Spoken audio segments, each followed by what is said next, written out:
Hey, what's going on, guys? This is Bobby Douglas, and this is just part 2 of the Josh Christopher full game breakdown. So let's get right into it. Remember, he's going to be number 13 in the yellow. He's kind of on the, he's coming off those double pin downs right there, and now he has the ball in his hands. And he's going to dish it to Marcus Bagley. Nice little set play to open the half for Arizona State here. They have Josh Christopher come off these little double pin downs, and then they kind of set a little flare screen for Marcus Bagley. Christopher finds him, open 3 right there. Again, Christopher not really known for his passing vision or overall feel, but right there, kind of out of halftime, that first initial play, Christopher can execute that, and yeah. So yeah, he pretty much plays the entire second half. There's a brief stretch where he's out, but I think he played like 33 minutes in this game alone. Let's see what happened right here. So again, Christopher showing that those active hands, but you can see his man is number 14. Just watch how he kind of like drifts to the corner, and Christopher kind of gets caught ball watching, right? He ends up making a pretty good play on the ball, right? Even though it ends in a layup for Stanford. But I'm just kind of like showing you that like that kind of inattention to detail, just in terms of like losing track of his man, things like that. Again, that's kind of like the knock on him defensively. On the ball, I think he's very good. Off the ball, needs to improve tremendously, I would say. And we can see Christopher in that left corner / wing. Bagley can't get that one to go. And here comes Stanford. But yeah, no, again, like the whole, just the battle between, like right here, for example, another example. So Christopher is on the ball right here. He's guarding Spencer Jones. He's going to die on this screen, right? So it's a switch. That's fine, right? The switch is fine. Whatever. Marcus Bagley can take him. But then just watch how on the roll, Christopher just like isn't even there, right? And so, I mean, just I understand that there's help there for Arizona State, but I'd like to see him be a little bit more attentive in terms of like communicating and then ultimately following through with that switch, right? And so, I mean, like when you're with Christopher, like he'll get confused on like, somewhat complex actions that the offense runs, right? He doesn't really have good communication in pick and roll, things like that. And that'll be that's a lot of what NBA basketball is right now. So I think, especially early in his career, he'll struggle defensively, and he'll probably ultimately struggle to even get on the floor, right? Because I'm assuming he's not going to just turn into a really efficient scorer as well, right? And so that's kind of the whole thing with Josh Christopher. Like, if he's not defending at a very high level, and he's not scoring at a very high level or a very efficient level, what does he really offer you to kind of get minutes early in his career, right? Obviously, everything can hit, right? Maybe he spends a year in the G League or predominantly in the G League, right? And then he just becomes like, really efficient, kind of starts to master his decision-making, right? Gets a lot better feel for the game, and then he can become a really good player. But right now, again, I have him in that late first, early second area, and that's just because, based on what I've seen of him, I just think he kind of struggles with a lot of this stuff, and I struggle personally to see where he kind of makes an impact or what kind of sets him apart on an NBA floor, right? And so that's kind of just like overall, like my take on Christopher. Again, we talked about how militant people are when it comes to him, because there are some guys that really love Josh Christopher. They have him in their top 10s or whatever, right? But yeah. And Christopher, too, was kind of like an overtime darling, right? And what I mean by that, like, he was very much, right there, it was a little bit of a turnover. Not really on Christopher there, though, but he was very much, like, always involved in, like, he would be doing, like, the slam day in the life, the overtime, like, he'd get a ton of ball as life used, things like that. Very much like a highlight channel darling, because that's the kind of style and, like, overall swagger that he has, right? Again, we mentioned it in the first half, but he's, like, a very good interview, very personable, right? Very engaging, and so, the cameras are kind of naturally drawn to him, right? And so he got a lot of exposure as a high schooler, and, I think a lot of people, probably including myself a little bit, when he was kind of going into Arizona State, we were kind of just thinking, like, okay, he might be, we probably were let down after this college season, right? Because, it wasn't really that great. You can see right there, he kind of gets blown by defensively, right? Just kind of gets caught looking the other way, and then it's going to be an easy layup for O'Connell right there. And so, Christopher, like, I think he had a lot of pressure on him coming into this season. Obviously, with COVID and everything, like, nothing really worked out the way anybody planned, I would say. But yeah, I mean, he was supposed to go to Michigan out of high school, and then everyone was really like shocked that he went to Arizona State. But he goes there, right? In like whatever 15 games. Arizona State's kind of a below 500 team for the majority of the year. And yeah, like he kind of given the expectations, it was a pretty big letdown, I would say. And so I think kind of people trying to find that balance between where we viewed him as a high schooler versus where we view him now is probably important. I kind of lean more towards on the college film just because I think that's the most recent thing we have on him, right? And so, like, again, in high school, like, he was very much, like, one of the more, probably, like, I'm trying to think of, like, in terms of, like, NIL value, right, like, name, image, likeness value, for this draft class, I'm pretty sure Josh Christopher would have been, like, top 5. You know what I mean? Just because, like, he was so engaging, right? He would be the type to get a ton of endorsement deals, things like that. I think he's out for a little bit right here, so I'll skip ahead. But yeah, and then so, like, he kind of comes to Arizona State, kind of a letdown year. Arizona State, that program's kind of, like, doesn't really do well this season. Christopher gets injured. I think he had, like, a back injury or something like that. Only played 15 games for them. So, yeah, it was kind of a letdown season, and now he's just trying to kind of mend that, like, put that year behind him and kind of just, move forward and show to NBA teams why he was considered to be, like, a fringe lottery pick coming out of high school, right? And yeah, so I mean, like, I think him competing and playing at the combine and into scrimmages when so many of those guys kind of sit out, I think that helped his stock a little bit. And again, I mentioned it in the first half video, but I think he ends up in the first round, just kind of in that 25 to 30 range, so late first round. But I think he gets that first round selection right there. Decent job kind of trying to crash the glass. And again, we mentioned it too in the first half that I think he's underrated as a rebounder, but just because of his overall explosion off the ground, right? His strength, I think he could be a very solid rebounder for his position. And again, right there, I don't know what. Let's rewind this right here. So, okay, so Christopher kind of has to scramble over. He should be on number 5, right? So he's going to rotate back over. And again, he kind of like just loses track of him. He's late reacting to this screen. And then let's see what happens. Looks like a miscommunication. This guy is going to come back to number 32. No, never mind. Oh, that's what happened. So this guy was just totally lost. What was he doing? That's not on Christopher. Yeah, he's just saying, like, what the fuck, bro? Like that's not on Christopher actually at all, really. Maybe he could have communicated a little bit better, but, like, honestly, like, if that center, number 32, is just going to, like, walk away from his man, like, there's not really much Christopher can do there. So that's kind of unfortunate. And that kind of sums up Arizona State's season, just, like, a lot of miscommunication. They had some talented guys. Remy Martin, obviously Josh Christopher. He hits that 3 right here again. Let's watch his mechanics here. And so again, this is what I mean. So we saw in the first half, right, how he would flare that leg out a lot, right? It looked like there'd be a little bit of a hitch in his shot. Right here, no leg hit, no leg kick out, right? Very fluid, squared up. Again, it looked like he was a lot more in rhythm there. And so that's what I mean where, like, he shows, like, a little bit of potential as a shooter, right? But the mechanics are just so inconsistent, so he kind of needs to tighten that up. And the good thing is, though, that he did say that he was working on that in his Mike Schmitz interview. And so I think that's good, right? So he's kind of, like, acknowledging, like, hey, my mechanics are kind of screwy all year long, right? I'm working on that, which I think is good. We got free throws there, so we'll skip ahead.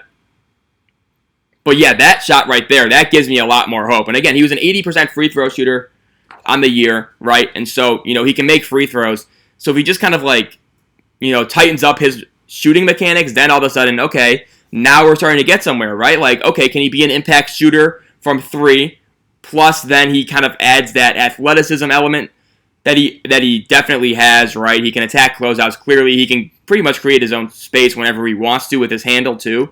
And then, like, if that shooting comes around, then that opens up the rest of his game, allows him to be more efficient from everywhere on the floor. And then all of a sudden, now you have a thing that makes you, that sets you apart on an NBA floor, right? Oh, I can make shots from basically anywhere on the floor. And it kind of starts with just kind of maybe, in a weird sense, just tightening up those shooting mechanics, right?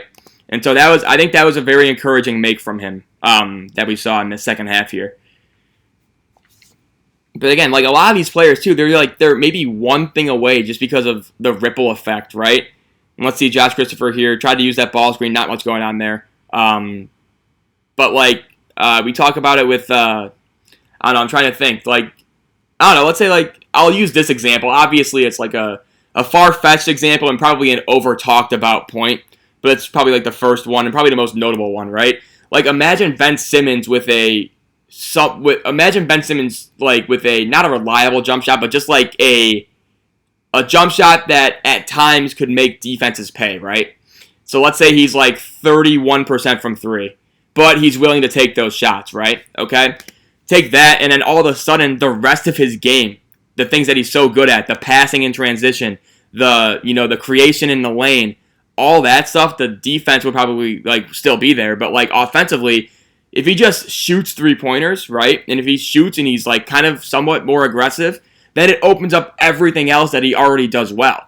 So like same thing with Josh Christopher, obviously not to the extent of Ben Simmons, but like let's say, and again right there, just classic example, Josh Christopher having active and quick hands when he's on the ball, right? We talk about his struggles off the ball. It's important to kind of like highlight his strengths when it comes to on the ball, right? Again, quick, active hands, almost gets that deflection, or he gets that deflection, almost gets that steal.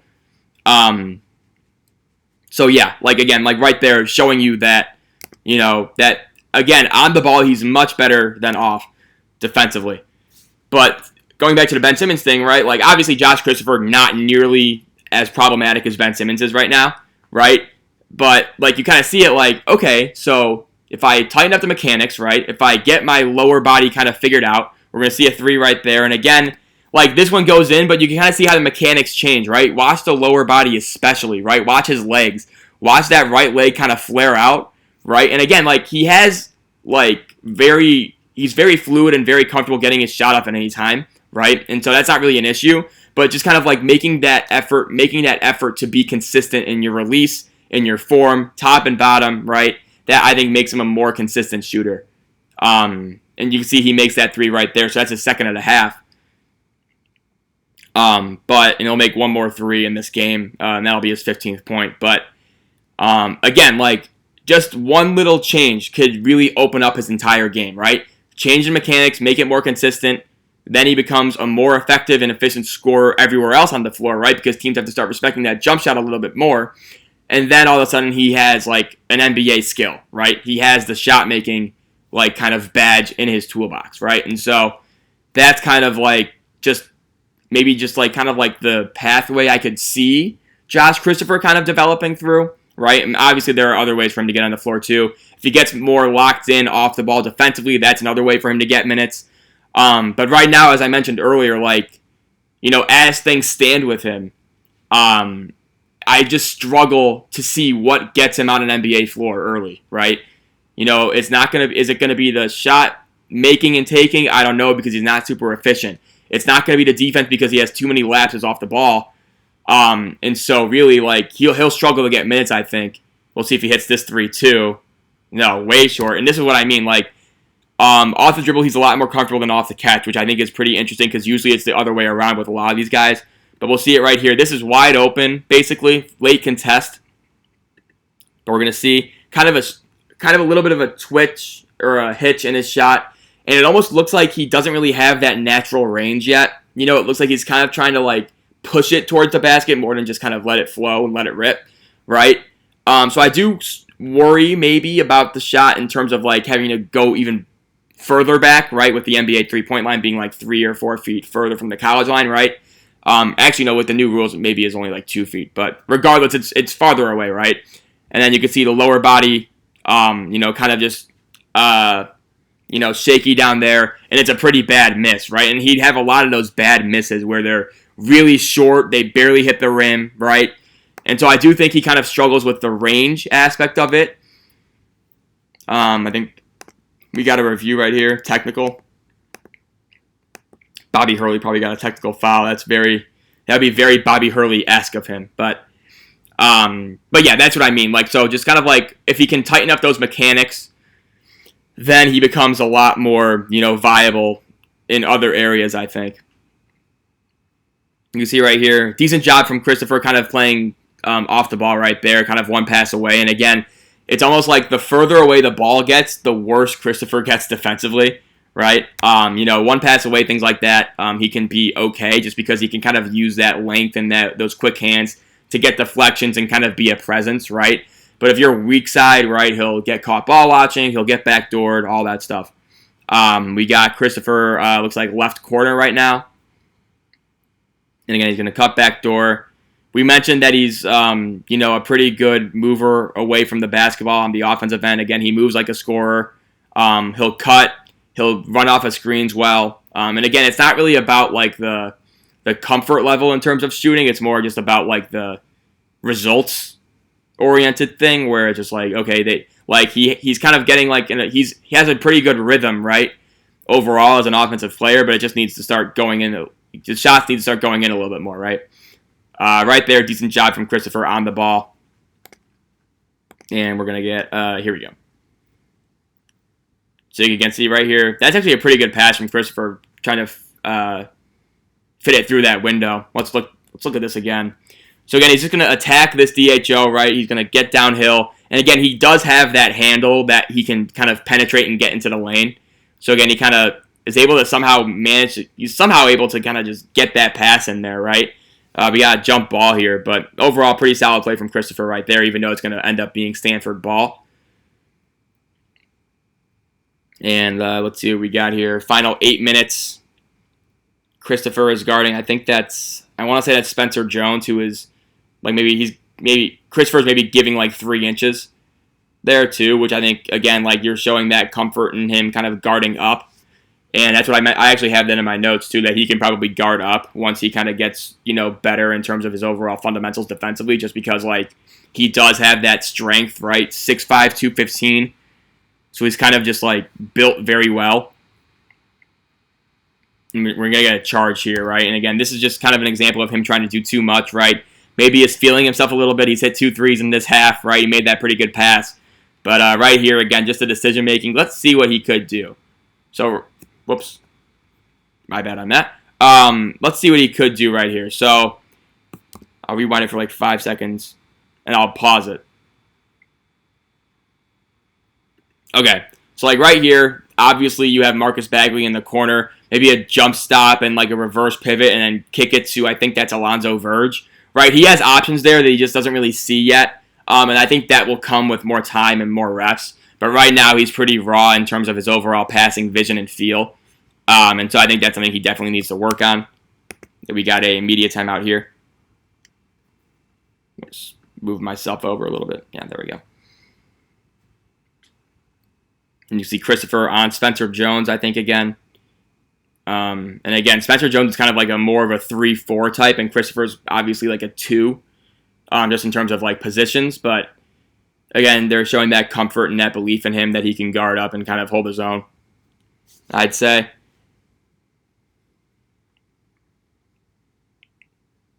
And Christopher, left wing, going to get the ball top of the key. Let's see what he does here. Not much. Get it back to Remy Martin. Are we going to do anything? Remy doesn't. Oh, yeah, here's Christopher. So again, like right here, just kind of showing that lack of feel, I would say. Can I rewind it a little bit? Yeah, here we go. So again, like right here, Christopher's going to come off.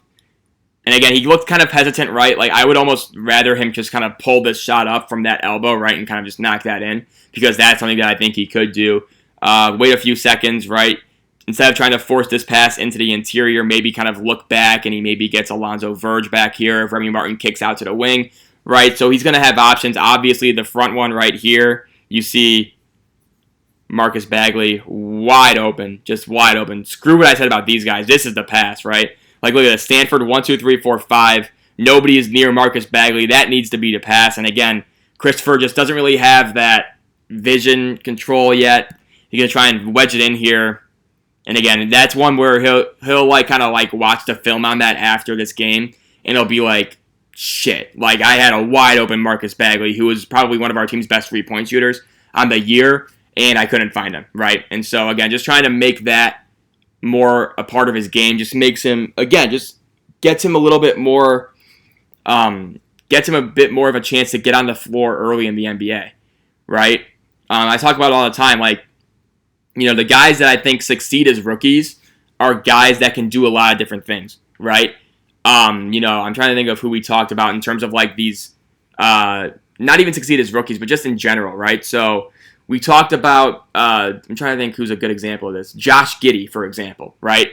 So with Josh Giddey, one of the reasons why I like him is Christopher is going to miss that three. Again, just look at the mechanics, right? I feel like every single time we see him shoot a three, it's different, right? The form is different. It looks like a different shooter. So again, right here, again, it looks like he's pushing it a little bit forward. I don't think he gets enough arc on his shot. The leg's going to kind of kick out, kind of jackknifes it at times, right? He's had one really good-looking catch-and-shoot three that he made. It was a perfect swish where his feet were set, everything was squared, there was no hitch. Other than that, though, every single shot he's taken has been different. And so the more I'm watching him right now, the more I'm seeing like, oh, okay, this is probably where a lot of his issues come, just because his mechanics are not consistent whatsoever. But, no, we talked about it. So one of the reasons why I like Josh Giddey so much, right, is because I think you can put him in a variety of different roles in the NBA and he can be successful, right? Assuming that shot comes along, you could put him as a point guard. You could put him as like a secondary unit type of guy too. You can put him on the wing, right, and have him be a secondary creator with the starters. You can do a lot of different things with him, right? And so that's why I'm kind of higher. Like I have him probably like 10th or 11th right now, maybe 12th actually. But because he can do a lot of different things, ideally, right? There are multiple ways for him to succeed in the NBA. With Christopher, I think his, pathways to success are a lot more limited than a guy like a Josh Giddey or a Scotty Barnes or any of those guys, right? With Christopher, the way I'm looking at it, like he needs to be just a guy who can be like not a go-to scorer, but just like a spark plug type of scorer who can just get shots right and hit buckets when they need to, right? When a team needs him to. And if he's not doing that at a high level, I struggle to see where he fits in the NBA. That's kind of my overall, worry with him, I would say. We got free throws here, so I'll skip these. Followed by a timeout, and here we go. But then obviously he can help himself a lot if he buys in defensively a little bit more. Like just give yourself more ways to find a role in the NBA. That's ultimately what it comes down to, especially with these fringe first round guys, right? Just how many different ways can I see you succeeding in the NBA? That's ultimately what it comes down to, and obviously just the more darts you have, the better chance of you getting a bullseye, right? I mean, right now I think Christopher is probably playing with 1 or 2 darts, where as compared to some of these other guys, they're playing with like 3 or 4 or even 5. If that makes sense. If that doesn't make sense, please let me know. But I hope I'm explaining myself, well. We got Christopher here on the left wing. He's going to kind of try and come off this screen. Looked like a double pin down action on both sides for Arizona State. Christopher, again, showing that kind of instinct to cut off the ball right there. Kind of create space for his teammates. Nothing really came of it there, though. And again, just like this stuff, like what is this, right? So this is where I think he could get himself into trouble defensively at times too. Just he almost is like anticipating that this is going to be a DHO, right? And so he's going to kind of lag behind this. And I understand it doesn't really come back to bite him, but like a guy like Jalen Brunson, right? Jalen Brunson would do this all the time at Villanova, where he would fake this DHO and then it would be a wide open layup along the baseline, right? And Josh Christopher, by not really expecting that this is going to be a DHO, he kind of like opens himself up to being burnt like that, right? Where if it's a more like dynamic ball handler than Spencer Jones, like it could be an issue. And so just like kind of some of the habits he has, I think are a little bit concerning. And again, like you'll see him get burnt a lot defensively. Right there he doesn't, but I think kind of like the concern can be shown through that little clip right there. And you see Stanford finally gets their lead. Arizona State kind of doing a very Arizona State thing to do. We got Christopher. That one's not really on him. Bad DHO. Kind of loses it off his thigh. That's one of his, I think, 4 turnovers in this game. Yeah, he has 4 turnovers in this game. That one I'm not really going to give it to him, though. That's just a tough... Yeah, that's a good play from Oscar da Silva. Not really much Christopher can do there.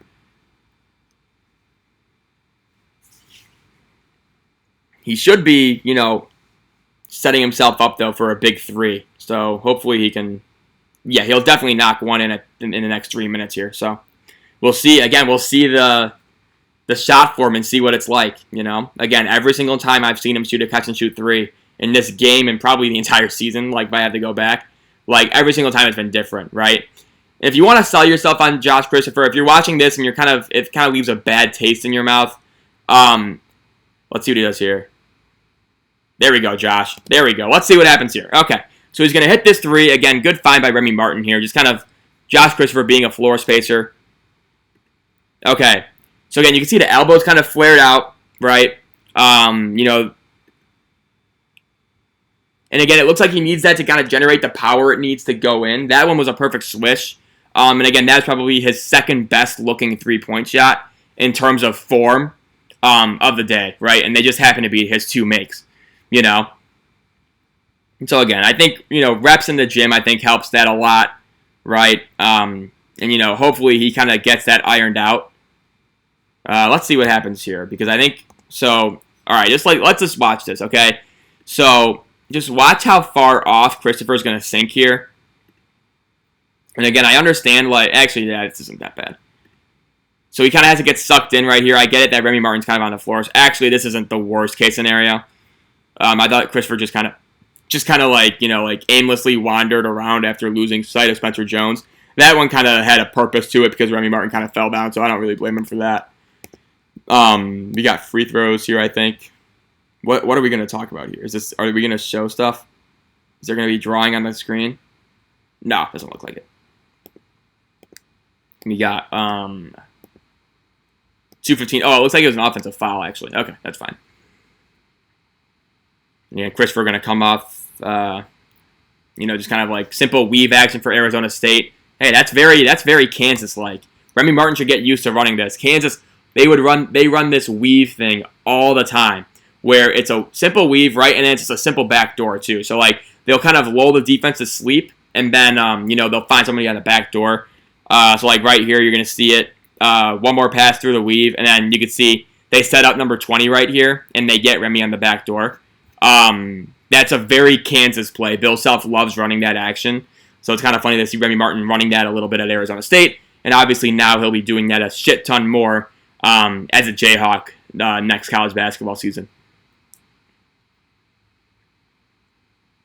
Let's see what we got. Remy Martin. This is probably Remy Martin territory, I would say. Just in terms of closing this game out. We'll see what happens. No, but what I was going to say, if this game kind of leaves a bad taste in your mouth with Josh Christopher, another game that's online, fully available, just type it in YouTube, Arizona State Villanova. Josh Christopher, that is by far his best game of the year. He scores 28 points, right? And you kind of can see the overall upside, right, a lot more clearly than in this one. This one I just picked because it's a lot more realistic given his entire season, right? But if you want to go watch a game, right, and see his overall full potential on display, go watch the Villanova game from, I think it was his second game of the year too. So yeah, that if you want to kind of have a more optimistic view on Josh Christopher on draft night, or let's say your team drafts him, right, and you watch this video alone and you're just kind of I'm not a huge fan of him, based on what I saw in the video. But go watch the Villanova game. He plays a lot better in that one. So, and again, that's what I always do. Whoever the Bulls draft at 38, immediately, the first thing I do is I go look up highlights of the guy, and I just sell myself on him. Did it with Kobe White, did it with Patrick Williams, I didn't do it with Wendell. The Wendell Carter Jr. pick was actually so, maddening to me. I just want to see if Christopher, let's see what he did. That's not anything on Christopher there. But, the Wendell Carter Jr. pick for the Bulls in 2018, I was so mad. I tried, I could not convince myself that was a good pick. And I think I may have been right, given who else was on the board there, but, whatever. He's in Orlando now, whatever, I wish him the best, but that was the only pick, I think, where I was just I couldn't even get a little bit behind it. Where I'd watch all of his highlights, I'm just I was still so upset at that. But Kobe White, I thought he was going to be the next superstar guard after draft night of 2019. Patrick Williams, he's Still going to be the next Kawhi Leonard. I'm still on board with that, obviously, even though he was like 22nd in my final big board rankings in 2020. But whatever, we're not going to talk about that. But yeah, no. So again, like, just if your team ends up drafting him, please just go watch his highlights. That's what I always do. That's like my good coping thing that I do after the draft. And yeah, that should be a goaltender or a foul. Probably, honestly, both. Got a review. And here we go.